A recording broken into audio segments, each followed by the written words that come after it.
Lisa's life looked perfect from the outside. She had James stable, successful, respected, always in control. Everyone assumed Lisa would be there beside him, smiling quietly, playing the part she had learned to perfect. But perfection can be lonely. James was present, yet distant. Conversations were efficient, love expressed through plans and schedules. Lisa felt more like a companion than a woman desired. And then there was George. At first, he was just her driver, quiet, observant, always there before she needed him. He opened doors without rushing, listened without interrupting. In the back seat of the car, Lisa felt something she hadn't felt in years seen. Their conversations were harmless at first: traffic, music, long nights. But silence became charged. Glances lingered, hands brushed accidentally or maybe not.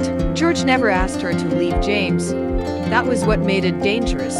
Every morning, George waited with the engine warm, a cup of coffee ready. Lisa would sit quietly, feeling a thrill she couldn't explain. Her lips curved into a small smile, and he would catch it in the rearview mirror. One rainy evening, James canceled dinner yet again. George didn't ask questions. He just drove. The rain painted the city lights in streaks across the windows. Lisa whispered, "Do you ever feel like you're living someone else's life?"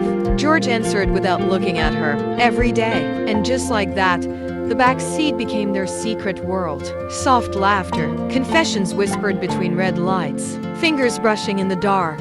George never promised anything, but he made her feel alive again. Days turned into weeks. Lisa's mind constantly wandered to those stolen hours. At work, she laughed at James' jokes but didn't hear them. At dinner, she nodded politely, but her heart raced remembering George's soft smile. One Friday, they went for a routine drive. They got stuck in traffic, the city lights reflecting in the wet streets. George reached over to adjust the AC, his hand brushing hers. Neither pulled away. Lisa felt her chest tighten, exhilarated, terrified, alive. Later that night, she found herself wandering through the city streets, phone in hand, replaying every glance, every touch, every whispered word from George. Guilt mixed with longing, confusion with excitement. She hated herself for feeling this way, but she couldn't stop. At home, James noticed the change. "You've changed," he said quietly after dinner. "You're somewhere else." The truth came spilling out,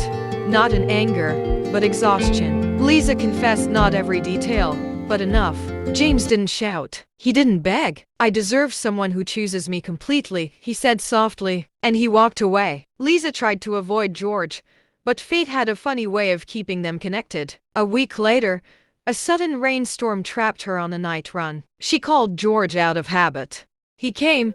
The streets shimmered with reflections of neon lights, puddles everywhere. They didn't speak at first, just drove. And for the first time, Lisa noticed the calm in his eyes, the quiet steadiness, the warmth of being understood without words. "You're different," George said. "Yeah," she replied. "I finally chose me." The tension that once crackled between them was gone. No guilt, no secrets, just clarity. Weeks turned into months. Lisa discovered new joys: solo morning walks, late night coffee in quiet cafes, laughter that didn't hide anything. Occasionally, she would see George at work events or passing on the street. They'd smile politely, nothing more, nothing less. She realized the wildest part of love wasn't the thrill of forbidden touches. It wasn't the secrecy or danger. It wasn't even George or James. It was the moment she chose herself.